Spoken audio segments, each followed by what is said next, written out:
This is the Chief Guard of the Republic Veteran Radio Shoutout Show with your co-host, Mike Tuman and Paul Burvid, coming to you every Saturday, noon to 1 on WRMN 1410 AM, Fox River Valley Media Network out of Elgin, streaming on WRMN1410.com.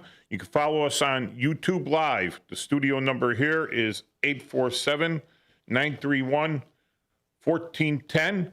Our text number is 505-926-1410, or you can follow along on the YouTube Live chat and make comments there. We'll try to answer them.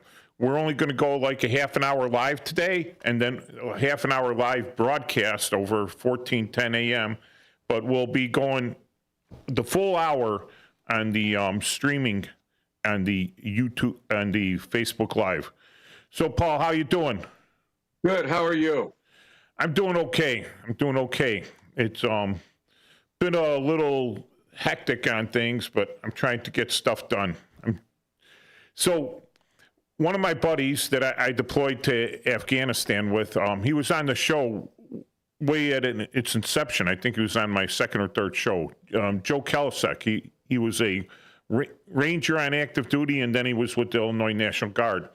And he wanted us to speak today about the Veterans Administration and Veterans Administration hospitals and stuff like that. So if you are a veteran out there and you're listening in and you want to call in and say something about the VA, good or bad experience that you've had, give us a call in and we can address the issue. But, you got to be polite. So, Paul, I asked you, I sent you a text. There was something going last year, and it was a real big push to have this and to have this get through the state Senate. It was Senate Bill 3479. 3479. Yeah. So, in your opinion, as a former charitable trust and fraud investigator with the Attorney General's office, how does that bill look to you?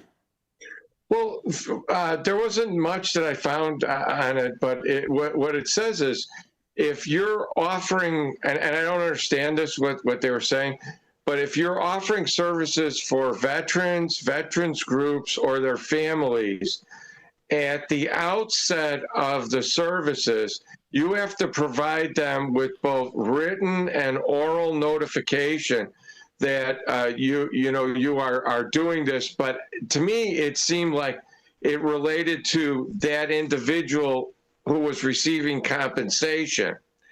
But the concern I have is that might, just out of anything, that might just require you to do that anyway, whether you're getting paid or not. Because, there's always a possibility today that you could be getting money for something, whether, they count services, how many people did you see? If you're a group that provides services for 242, you're entitled to get, financial remuneration for this. So out of an abundance of caution, I think that would be required to be given out whenever you provided veteran services. And that's troubling to me because now I don't know if your post has to do that all the time, or, if you're collecting money, for like a fundraiser, whether you have to do that all the time. So I don't understand the import of it. I mean, were there groups that were charging veterans differently? All right, well, then that's what that's about. So, the guy, It's My Money and I Want It Now on television. Yeah. The lawyer, and people have these annuities, and they have structured settlements where insurance companies are going to pay them out, monthly, almost like a trust, or people even have trust funds like that. And they go with this guy, and he gives them a chunk of money up front, but it's greatly reduced to them if they had waited and collected it every month. It's a greatly reduced amount, but now they got this big chunk of change, right, all at once. But then the next month comes around and that little check doesn't come in. So it's all fine until they blow through the principal. then they're out of luck because they just signed over their stuff to this guy or signed over part of it. Well, what happens in the VA when you're applying for disability and the VA pays cash every month according to your percentage of disability and the amount of dependents you have, right? So the VA forms can be very confusing, all right? And online, where it tells you how to fill them out, that can be confusing too. And getting all the paperwork together for any injuries you might have had, you could have had a bad back injury when you're jumping out of an airplane and parachute. You could have, you could have got hit by a truck or something else on service, right? So you apply for this disability because it's affecting your ability to have a job in civilian life. And you get onto this thing and you fill out all the paperwork and you send it in and it's flat out rejected because you, as a non-insider and as a non-professional form filler outer, right? You're not a paralegal, right? You're not a person that does reports and forms and knows how to word them logically, succinctly, and have the evidence lined up. You just send them this mishmash of paperwork and it goes into the VA and then the VA denies the claim. So then you have to do an appeal to the claim, which is a little more difficult with more forms. Right? This can be very, intimidating to your average person. All right, so very intimidating to the average person. So they have these companies that go out there and say, "Hey, we'll help you fill out the form," and it's not an upfront cut. They don't, someone will do it for like an upfront cut. Give them a couple $1,000. They'll help you fill out the form. They'll submit it, and that's it. Sort of like filing your taxes, right? If you got very complicated taxes, you go to a CPA, you go to a tax filing service, and you file your taxes, and they charge you an upfront cost, all right? Well, these, what they call claim sharks, all right, they were doing it for a percentage. So let's say you got a guy that was wounded in Iraq. He came back. He never filed for anything. Now he's having more pain and more issues from all the stuff he suffered.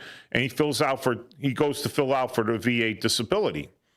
And let's say he's 30 years old. And these claim sharks, right, come out and say, "Oh, 100% guaranteed. We'll get you 100% disability. We'll get you this and everything." And when you fill out the form, they want 25% of what you get forever. So if you're getting $3,000, they want $750 every month for the rest of your life because they helped you fill out these forms.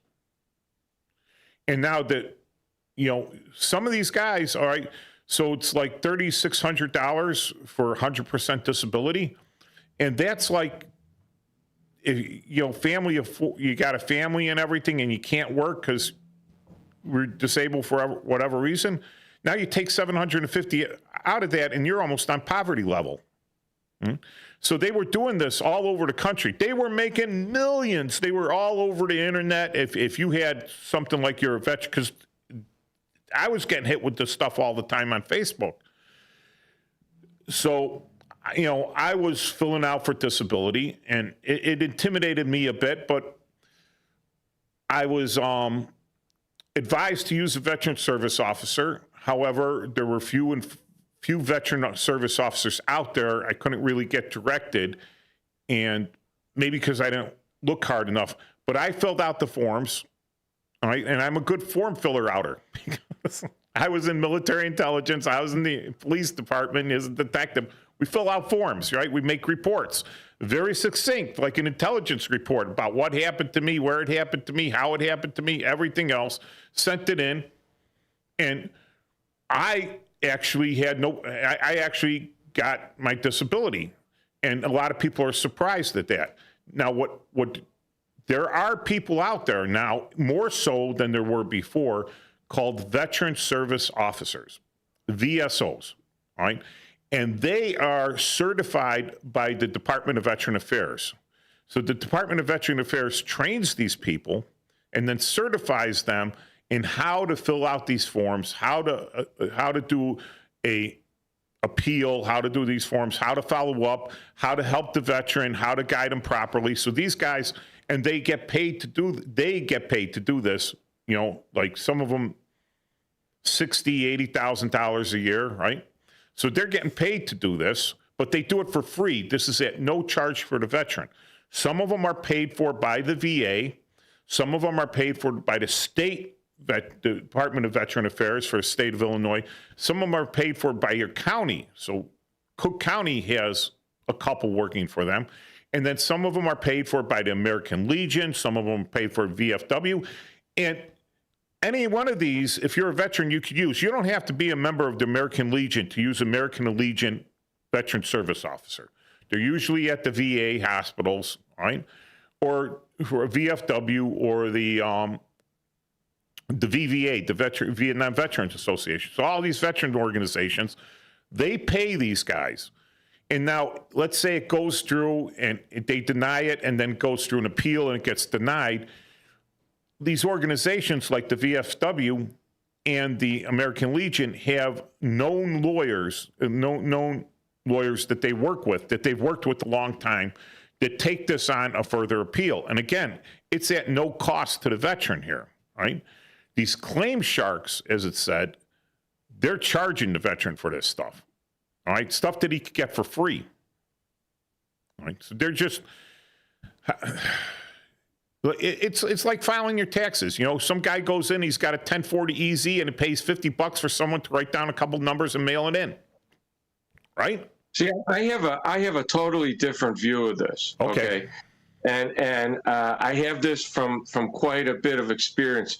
The one I'm going to tell you about is an analogy relating to Social Security, but it comes out of that.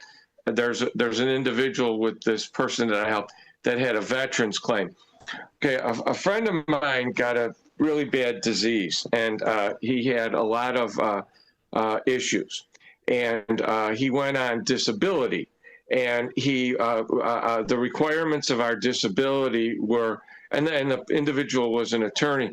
The requirements of our disability were you had to file with Social Security. And he would go to Social Security and he would do exactly what you're saying. He would file the thing and they would mislead him. They would say, oh, how you feeling today? And he would say, oh, I'm feeling better every day. You know, I'm trying, and, I went through my treatments or whatever and stuff like that. So it comes to do the claim and they denied it. Okay. And he goes, I can't work and I have to file this thing and can you help me? So the first thing we did was, this was the time, we went to Congressman Lipinski, who's no longer there, and the districts changed. They referred us to a wonderful man from his office, and we went out to Orland and we met him. And the man was very wonderful. And he said, I used to be able to do these, through the office, but then they barred us. So he goes, I'm going to refer you. And this is not a paid plug, but he sent me to this man called Mr. Miller out in the Hickory Hills area. And Mr. Miller's not an attorney, but I went with my friend and and I've since referred a lot of people to Mr. Miller. And Mr. Miller worked up the thing and he said, I think we could win this. And of course, I had a hand in helping my friend and everything. So we went to a hearing, okay? And it was a trial, basically, and Mr. Miller represented him. And he had no friends at that hearing, okay? Social Security, they had a man that all he did was say that he could fold towels. And if you could fold towels, you're SOL, you don't get anything. And what the judge was crafty enough to do, she gave him a recovery up to the date of that trial, which was a good thing. So he was able to get some back money, but then the state eventually took it back, part of it back from him. But you see, this Mr. Miller, he works on a set fee. So what I'm saying is the legislation should cap it.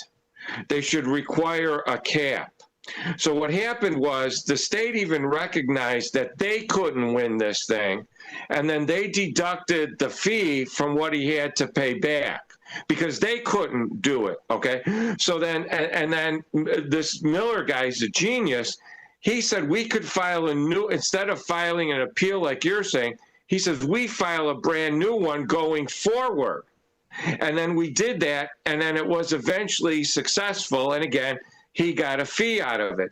But when you go to these hearings, it's totally unfair because he had taken a vacation with one of his children, and he went to a fishing up in Canada. And the first thing that they brought out was that, how were you able to drive to Canada if you're disabled? So these places have access to everything. They've got access to border records. They have access to, they send people out to look at you. And it's almost impossible to do that yourself without either representation or so. So what should be required is that these people that are doing this, instead of being sharks, they should be required to be like an enrolled agent or something like that, and the fee should be capped. And that would be the best resolution. And then thankfully, in the meeting, again, there was the guy about the folding towels. And I just said something real simple to the judge. I go, he went to buy gas last month, and he left a 5-gallon tank and drove away. Okay, what's he going to do? He's going to drive a school bus and leave your kid on it and freeze it? Or what's he going to do? He's going to get a DHL package. He's going to deliver it, going to bearer bonds, and he's going to lose them, and you're out $10 million. I mean, and the judge agreed with us, despite the fact that he had gone to Canada, So I'm totally for regulation of the sharks, limiting their fee. But I'm telling you that these things are stacked against you, and there's nuances. Like, say you appeal it, they can then retroactively go back and then say, if you got a partial award or a small award, they can go back and take that away from you going forward too.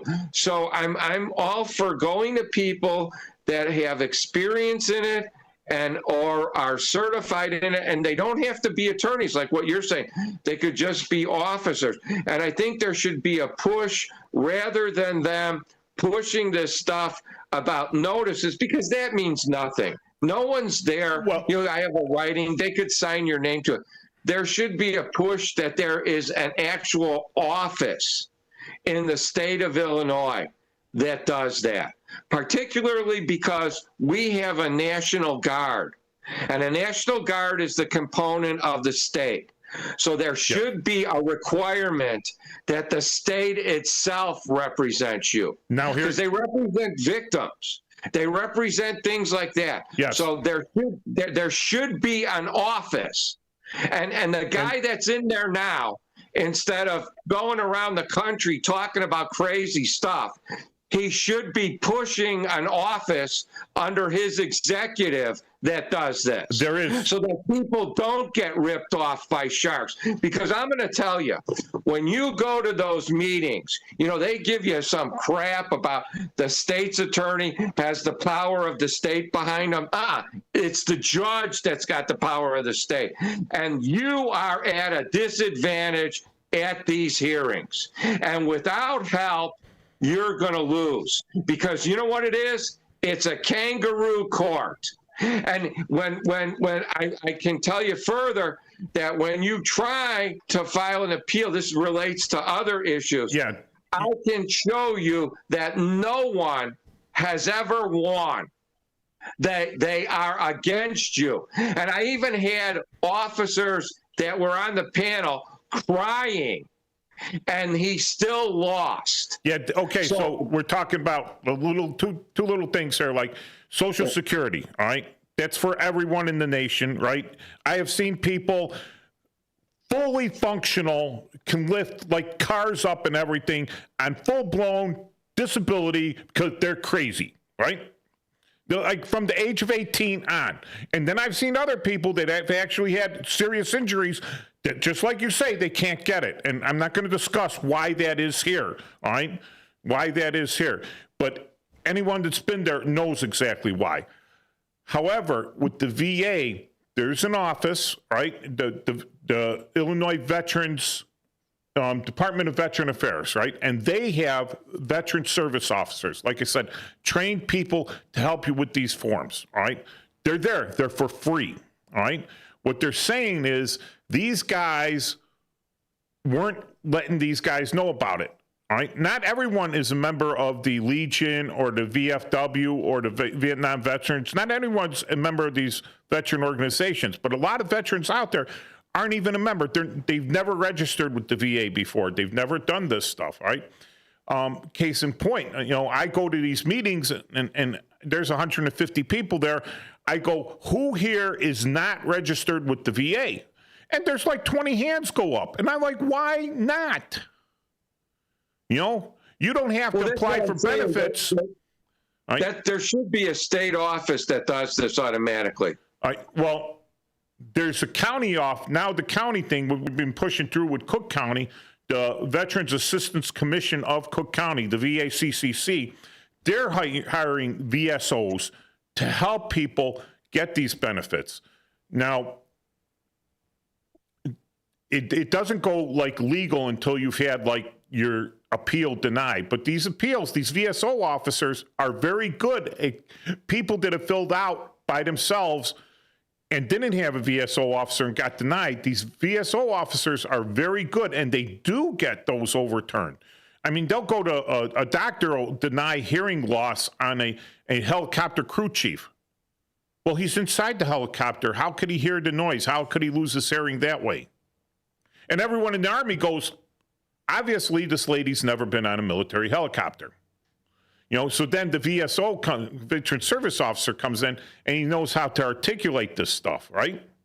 He knows how to write it out and send it up, and then it goes above her head because she's just some person, hired off the street, not a veteran, never had any military experience, just kind of reviewing this stuff. Rubber stamping stuff. She's got a list of things, yes, no, whatever. So in this case, what I say to people, the veterans, is file for your disability because the worst they can do is say no. But the best they could do is say yes to something. All right. And we're coming up on a break. So when we get back, we'll discuss more of this, but I don't think we'll be live on broadcast anymore. So if you're following this very heated, very passionate description of this stuff, please come back after the break. Thank you. The Facebook or YouTube streaming. And back on YouTube Live, I'll be able to cut this show and put it up on our webpage and on our YouTube channel, Chief Guard of the Republic YouTube channel.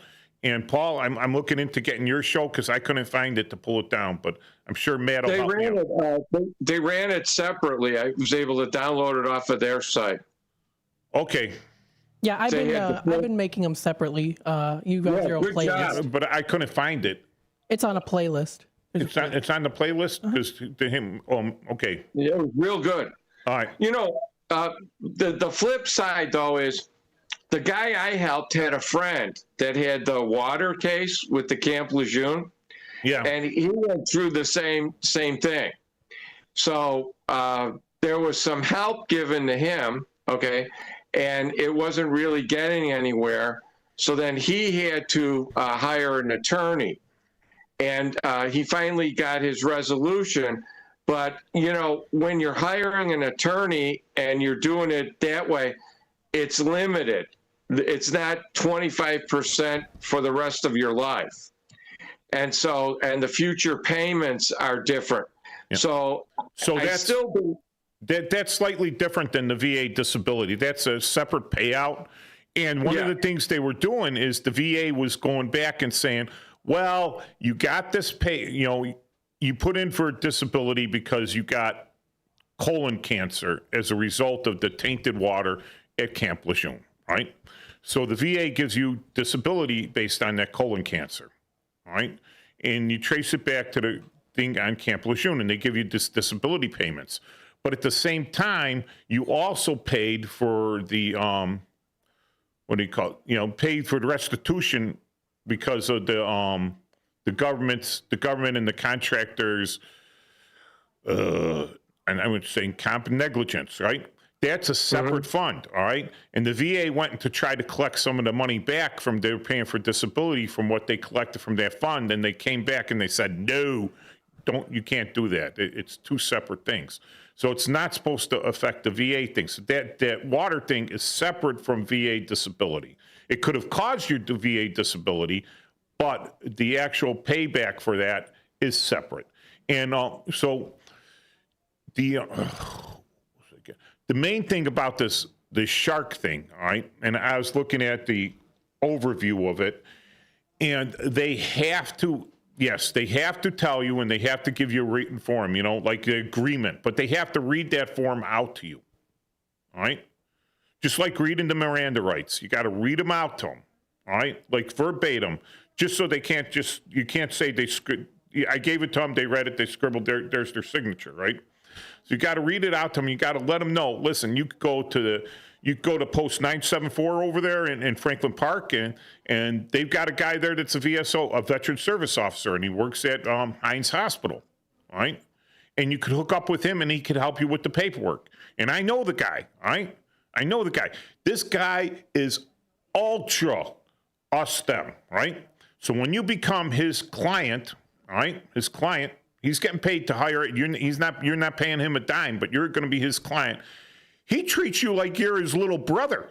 He goes after him like madly. Those are the guys you want to find because he's passionate without the money.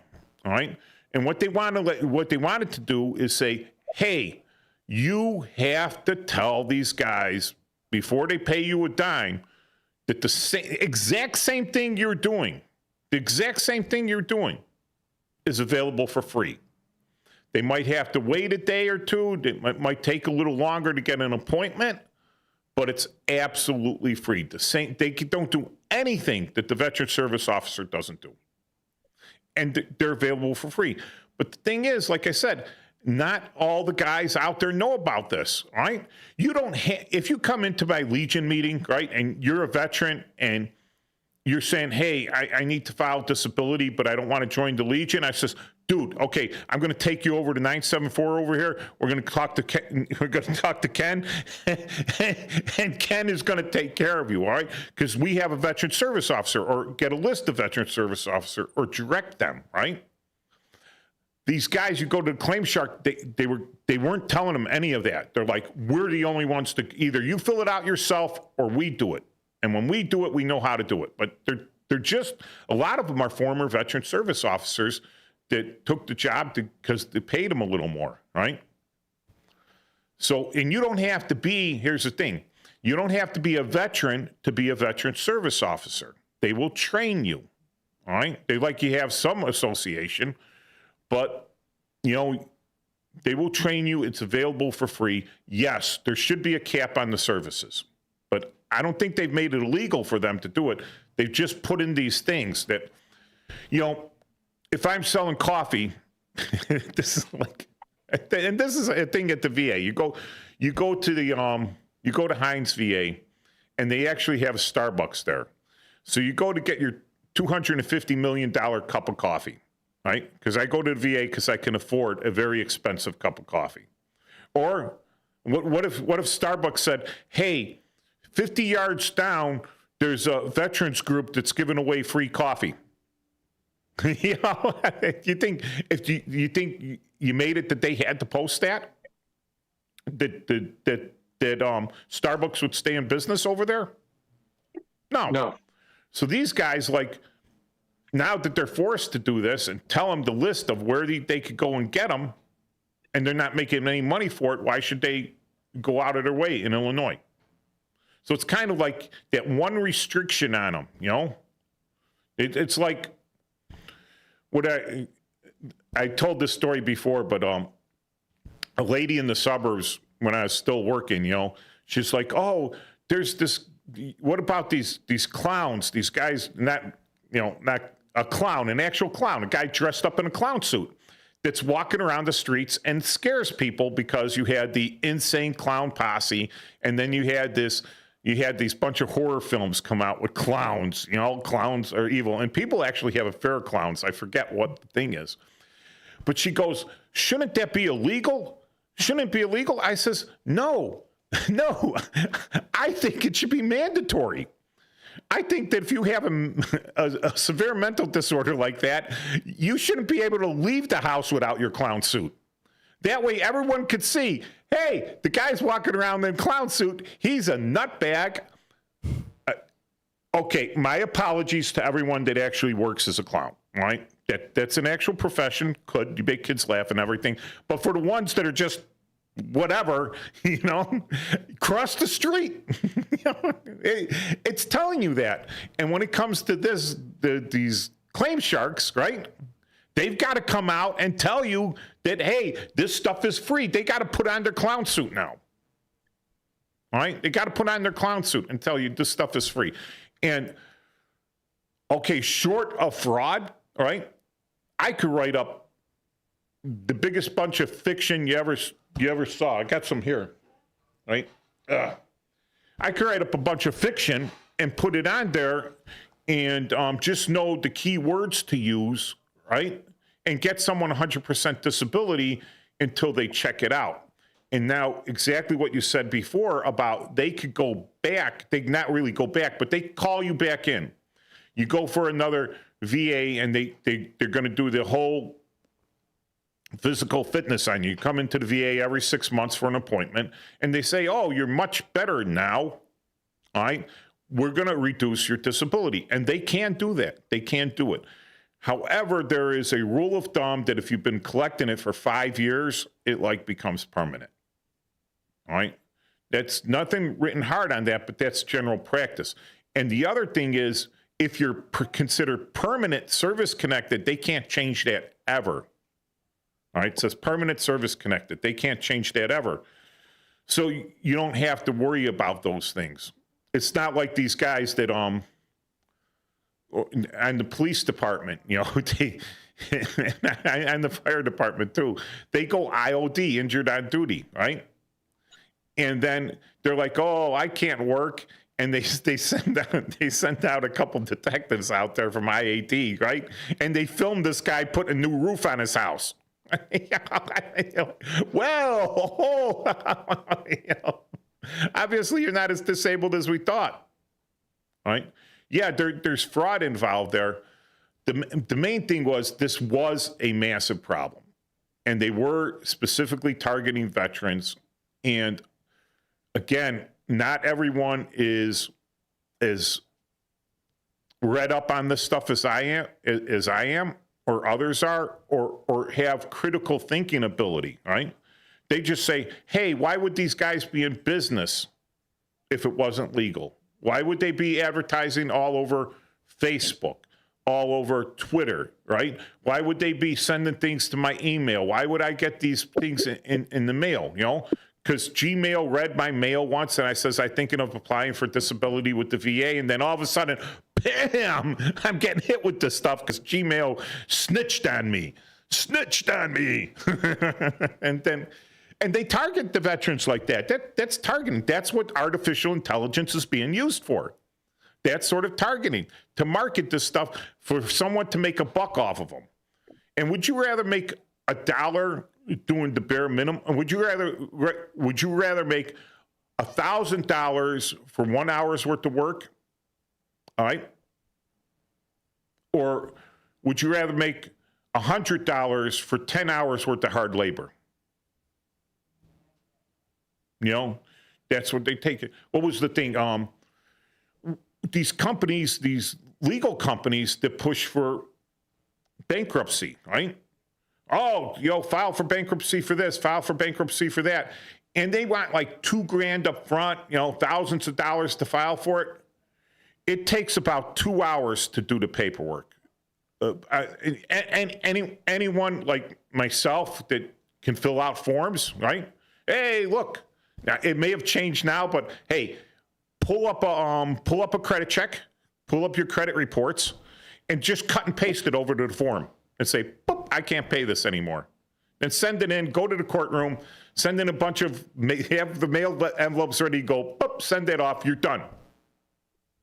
All right? Costs you the price of postage and filing. That's it. And all of a sudden, legal form. And do you think the lawyers are actually sitting down doing that? Or do you think they got an office full of, quote, paralegals filling out the form, doing exactly what I said? And they make thousands off of it. But they're lawyers. And where do you get judges from, Paul? Lawyers.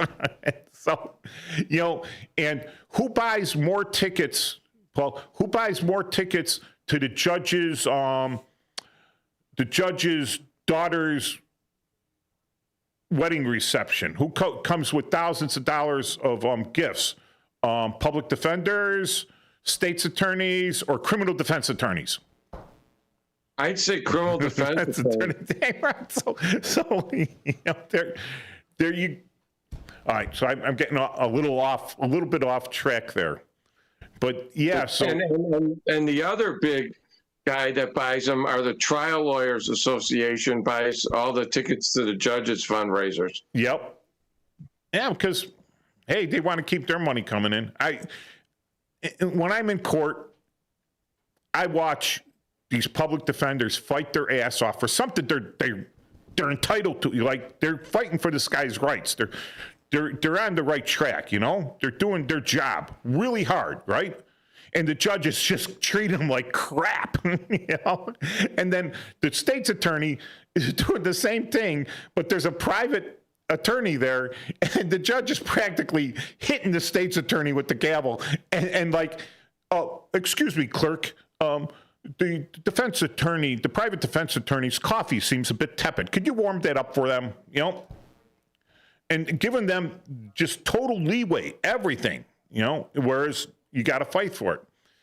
So one of the things you're saying there with the Social Security stuff, right, is if you're friends with the people at Social Security, you're going to get, there are two cases. You could be friends with them, and you could be bringing people in for appeals, and then they look at you nicely, or they could be terrified of you, all right? And they're going to have to really not arbitrarily do anything because they don't want to look like fools when it gets completely overturned. If you're just a middle of the road guy on that stuff, you're right, you're doomed. You know, that's the one. It's like that all over the world. I saw it with the I don't want to mention their name. I don't like them enough, but with the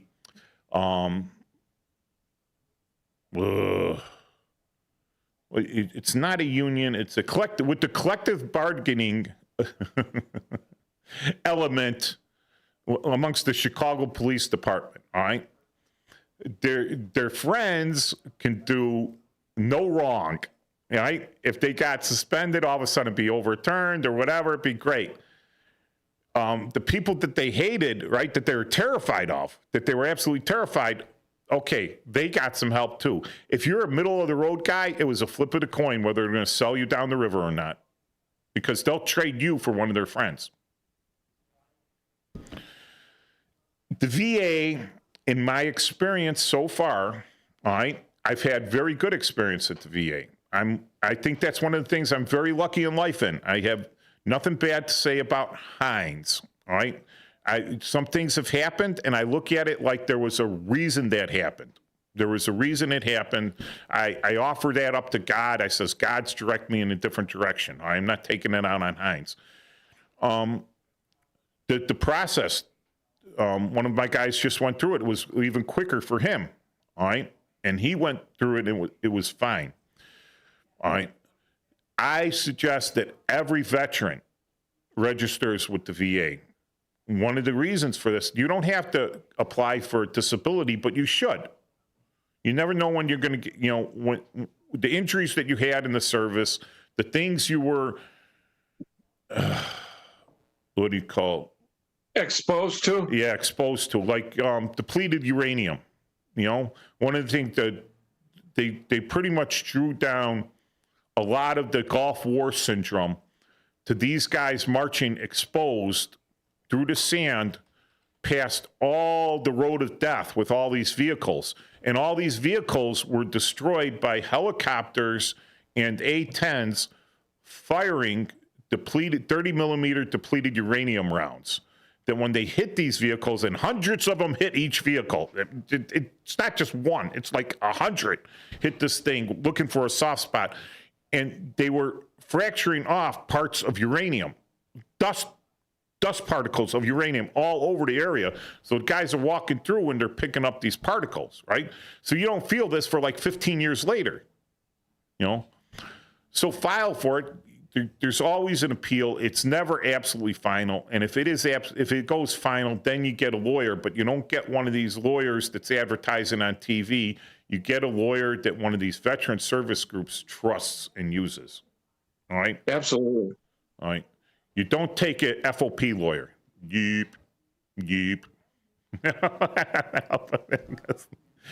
But you get, you know, let's see,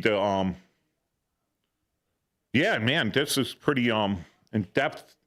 I wanted to do a little more, but if the VA, the federal VA, all right, for people that are suffering from emotional stress, right? Sometimes it's a very long wait to get in with the Hines VA. There are other services out there, the Long Road Home, all right? That's from Rush Hospital. That's a private organization. But they also have counselors over at the Illinois Department of Veteran Affairs, all right? And they have offices scattered all throughout the state. And you could set up appointments with counselors there. And the thing is, you know, if you're a veteran, use these things. Go out there and get them. You can find a lot of these links on my Post webpage. So I'm part of the American Legion Post 104 in Schiller Park, Illinois. And our webpage is post104.org. So POST104.org. And there it is. And would you pull up the links, please? Links. Yeah, so you click on these flags and it takes you to any of these organizations here. All right, takes you to their webpage. So it's a good starter point to find, like, Cook County. All right, we even list, you know, the VFW in there. So you need help with these things. It's out there. You got to look for it. The other thing is, you'll hear a lot of horror stories about the VA, about going through the VA. It can be complicated, it can be intimidating. You can run into the wrong person, all right? But don't believe the stories. As everything else, experience for yourself, look at it, examine it, do some critical thinking. Don't just listen to some guy screaming like me. Right? You may have a totally different view than me, totally different experiences. Research it for yourself. I have had very good outcome with Hines. My friend has lesser outcome with Lovell. Lovell is interesting because it's combined. Lovell is in by Great Lakes, so they combined the actual Great Lakes Military Hospital. Great Lakes is the largest naval training base in the nation. It's the only one where they go through boot camp. And they combined it with the Northside VA. So it's all one now. So they share doctors and nurses and facilities, which is good, you know, and they do a lot. I think Lovell is one of the VAs where if they're going to institute a new system, they start it there and see how it works out. So any follow-up, Paul? No, I mean, I think it's great that they have these services. Again, I think it's an obligation of the state to make sure that particularly their veterans are taken care of, and I think they need to provide a program like this. And I think that, you know, it's good that the county's doing it. I think the city should do it. but I also think that it's a responsibility of the state. I mean, when we were at the Attorney General's office, we had a Veterans Affairs office. We met that guy. Pardon? He comes to the VACC meetings. Right, and you know, there's been I'm going back to Al Lynch was the first guy over there. So, and he's a Congressional Medal of Honor winner, you know, but you know, they should provide a program like that, because these people are our residents. They you know, I hear stories because I look at some veterans YouTube channels, and you know, they always joke around, you know, like if you're in a tank and you take fire or something like that, those people are all deaf, and the Veterans Administration won't acknowledge that it's from, you know, being in the tank, taking the fire and stuff like that. And I think that's real sad, because these people are the ones who are protecting us and defending us, and without them, we wouldn't be here. And I think we owe them an obligation. Yeah, the many things that I've seen in the military, you take it right over. Like, the brigade wasn't passing through our awards because they didn't have a letter of lateness with them, all right? And the awards were put in like the day after the event, so how could it be late? You know, you got 2 years to put it in, right? So you don't really need a letter of lateness. But the checklist for the person at brigade said letter of lateness. So if she didn't see a letter of lateness in there, she kicked it back. So no critical thinking on her part, zero, right? Just following the checklist. And you go to the VA, you're going to have people there, all right? No critical thinking. They've been given a checklist, and okay, they're inside a tank. Well, they got hearing protection on or whatever. You know, okay, so they couldn't have lost it because they think the hearing protection actually works. I'm like, oh. Yeah. If you're wearing the hearing protection, how can you hear your tank commander telling you to fire? You know, how can you hear someone say, I got my foot stuck in this or whatever? You know, so yeah, that's a problem. And that's where VSO comes in. Sound waves go through bone. It wouldn't matter. It's yeah, no, there are those. I guess none of these people ever saw Flash Gordon or Buck Rogers or anything like that. You know, I mean, oh, okay, you know. No, they haven't. They have people are getting a lot younger. I mean, I'm getting older, but the people coming up doing these jobs are getting a lot younger, and they don't remember the old days of stuff. Hey, remember a rotary dial phone? Huh? Oh, they haven't had those since Alexander Graham Bell invented it. Yeah, yeah. I'm like, okay. Black and white television? You know, AM radio?